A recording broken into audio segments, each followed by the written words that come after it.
Pelaku pembunuhan wanita paruh baya di hotel di Sukabumi, Jawa Barat diringkus polisi. Pelaku tega menghabisi korban usai cekcok setelah berhubungan badan.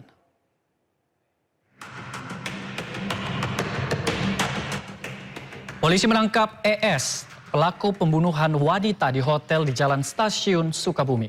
Pelaku merupakan kekasih korban, diringkus di Cigudeg, Kabupaten Bogor saat akan kabur ke Bengkulu.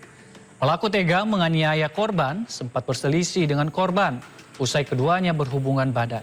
Dari tangan pelaku, polisi menyita barang bukti berupa ponsel, dompet korban, serta tiket kereta api.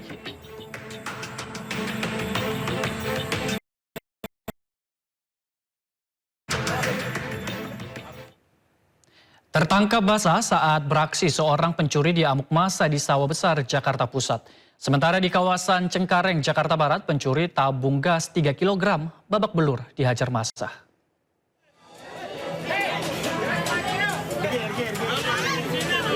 Ratusan warga di kawasan pemukiman padat penduduk di Jalan Karanganyar, Sawah Besar, Jakarta Pusat mengepung dan berusaha menghakimi seorang pelaku pencurian yang diamankan di kantor sekretariat RW. Pelaku tertangkap basah oleh penghuni rumah saat tengah mencuri sejumlah barang berharga. Sebelumnya pelaku diburu warga karena diduga mencuri HP dan sepatu di rumah yang sama. Proses evakuasi oleh petugas kepolisian sektor Sawah Besar berlangsung dramatis. Sebelumnya pelaku dibawa ke Polsek Sawah Besar untuk pemeriksaan lebih lanjut. Seorang pria membobol rumah warga dan mencuri tabung gas 3 kg tertangkap warga di kawasan Cengkareng, Jakarta Barat. Pelaku berhasil dikejar dan babak belur dihajar warga. Sementara rekan pelaku berhasil kabur. Petugas kepolisian yang datang ke lokasi langsung mengamankan pelaku dan dibawa ke Polsek Cengkareng. Dari Jakarta, Miftahul Gani dan Rani Sanjaya, iNews melaporkan. Pemirsa, viral video menuding oknum anggota TNI merampas 16 ekor lembu milik seorang ibu di Kabupaten Labuhan Batu, Sumatera Utara. Tudingan ini dibantah Kodim 0209 Labuhan Batu.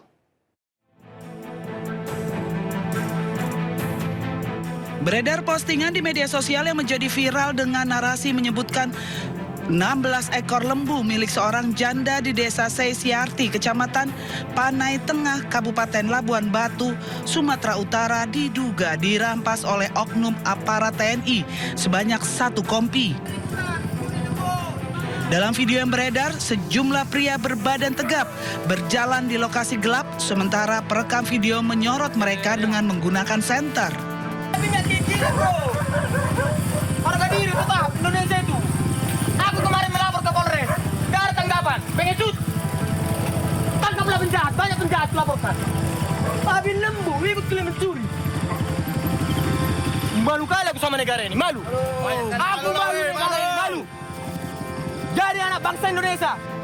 Terdengar jelas dalam rekaman tersebut ucapan yang menuding aparat TNI telah membuat keributan serta mengambil 16 ekor lembu milik warga. Pasca video tersebut viral, Komandan Kodim 0209 Labuhan Batu, Letkol Kavaleri Hanung Kaptiaji, angkat bicara. Dandi menegaskan bahwa informasi yang menyebutkan personil TNI Angkatan Darat melakukan pencurian sapi tidak benar. Sebenarnya peristiwa terjadi pada bulan Mei. Terjadi konflik antar dua warga yang berinisial MS dan J di Desa Seisiarti yang berkaitan dengan sengketa kepemilikan lembu. Bahkan kedua belah pihak diketahui sudah saling melaporkan permasalahan ini kepada pihak kepolisian. Dandi menegaskan tidak ada keterlibatan personel TNI seperti yang dinarasikan dalam video yang viral tersebut. Keberadaan personil TNI di lokasi hanya untuk melakukan pengamanan agar konflik antar kedua pihak tidak meluas dan situasi tetap dalam kondusif. Ada video tersebut, tentunya juga kami mengevaluasi kegiatan seperti apa. Apakah benar adanya keterlibatan anggota di situ? Kami sudah melaksanakan pengecekan sampai dengan sekarang terkait dengan keterlibatan tidak ada. Tetapi memang ada personil yang melaksanakan pengamanan dalam rangka pada hari itu memang situasi konflik antara kedua belah pihak ini sedang sangat tinggi. Nah, anggota yang pengamanan tersebut itu menjaga agar situasi menjadi kondusif. Letkol Kavaleri Hanung Kaptiaji menyayangkan persoalan konflik antar warga tersebut justru menyeret dan membawa nama institusi TNI Angkatan Darat dalam narasi yang dinilai tidak sesuai dengan fakta di lapangan. Dari Labuan Batu, Sumatera Utara, Randi Kurniawan, iNews melaporkan. Kita ke berita selanjutnya, pemirsa. Diduga kerap kali dilakukan pelecehan seksual secara verbal, 4 pegawai negeri sipil atau ASN melaporkan Kepala Satuan Polisi Pamong Praja atau Kasatpol PP Kota Bekasi, Jawa Barat ke Komisi 1 DPRD Kota Bekasi. Yang menyatakan bahwa pertimbangannya dapat direkomendasikan. Inilah rekaman video amatir saat Kepala Satpol PP Kota Bekasi berinisial NS tengah menghadiri pemanggilan oleh Komisi 1 DPRD Kota Bekasi. Kedatangan Kepala Satpol PP ini ke gedung Wakil Rakyat ini dimintai keterangan serta dipertemukan dengan 4 ASN yang bekerja di Dinas Satuan Pamong Praja Kota Bekasi yang diduga menjadi korban dugaan pelecehan seksual secara verbal. Dugaan pelecehan seksual secara verbal yang kerap kali dilakukan Kepala Satpol PP terhadap korban yang merupakan bawahannya. Usai dimintai keterangan Komisi 1 DPRD Kota Bekasi, korban tidak kuat menahan tangis. Dan dugaan pelecehan seksual verbal yang dilakukan Kepala Satpol PP ini kerap berulang dan terjadi sejak bulan Oktober 2025, bahkan kerap kali ajakan-ajakan yang menjurus pada aktivitas seksual dengan menemaninya di hotel. Para korban yang merasa risih dan terancam tidak bisa berbuat banyak lantaran pelaku adalah atasan yang menjabat sebagai Kepala Satpol PP. Dan di sini ketika saya tidak mengangkat telepon, ada ancaman SP mau di mana, mau dipindahkan di mana, gitu. Udah terlalu banyak chat mas saya, makanya saya sebagian ada di handphone saya, chatnya dan teleponnya. Dan mengganggu sekali. Bantahan dari Kasatpol PP? Ya masih bantahan sih ya, memang bantahan ya, memang katanya tidak ada terjadi pelecehan verbal. Tidak ada. Ya, jadi yang memang belum ada bukti ya seperti itu. Jadi kami meminta dari 4 korban ini untuk segera menyurati ke BKPSDM ya aduan apa aja supaya bisa diinvestigasi ya kan.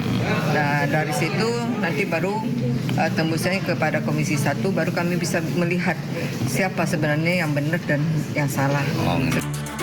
Murfati Lidianto, Ketua Komisi 1 DPRD Kota Bekasi mengatakan pihak Komisi 1 sudah melakukan konfrontir antara korban dengan Kepala Satpol PP.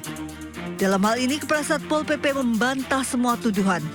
DPRD Kota Bekasi juga meminta kepada para korban untuk melaporkan ke Badan Kepegawaian dan Pengembangan Sumber Daya Manusia atau Dinas BKPSDM Kota Bekasi. Selain dugaan pelecehan seksual secara verbal, Kepala Satpol PP juga kerap kali mengancam dan mengintimidasi, seperti mengancam akan memindahkan kerja ke tempat lain apabila tidak menuruti kemauan Kepala Satpol PP. Bahkan jumlah korban diduga masih banyak namun takut untuk bersuara. Korban berharap agar Badan Kepegawaian Pemerintah Kota Bekasi memberikan sanksi tegas kepada Kepala Satpol PP yang sudah membuat resah dan tidak nyaman di lingkungan kerja. Usai memenuhi panggilan Komisi 1 DPRD Kota Bekasi, NS Kepala Satpol PP Kota Bekasi tidak bersedia memberikan keterangan dan menghindari awak media menuju kendaraan dinas.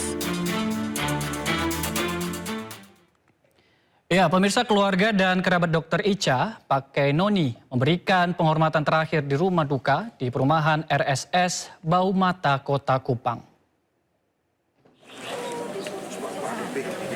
Suasana haru menyelimuti rumah duka Dr. Ica Pakai Noni, dokter umum yang meninggal dunia, juga usai mengalami intimidasi dari 3 anggota DPRD Kabupaten Timur Tengah Utara, Nusa Tenggara Timur.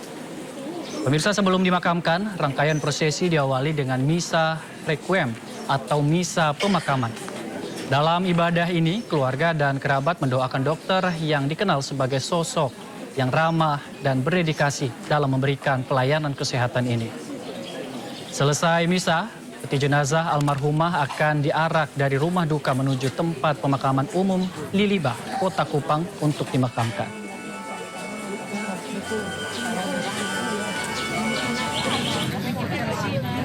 Sementara itu, pemirsa, ratusan tenaga kesehatan dari berbagai organisasi profesi berkumpul di depan kantor DPRD Timur Tengah Utara. Aksi sebagai bentuk penghormatan untuk mengenang kepergian rekan sejawat mereka, almarhumah Dr. Ica Pakainoni. Aksi ini diikuti oleh anggota Ikatan Dokter Indonesia Cabang Timur Tengah Utara, dokter pegawai tidak tetap, Ikatan Bidan Indonesia, serta Persatuan Perawat Nasional Indonesia. Aksi dilanjutkan menyalakan 1000 lilin. Penyampaian orasi diakhiri pembunyian sirine dari 3 ambulans, simbol duka cita mendalam.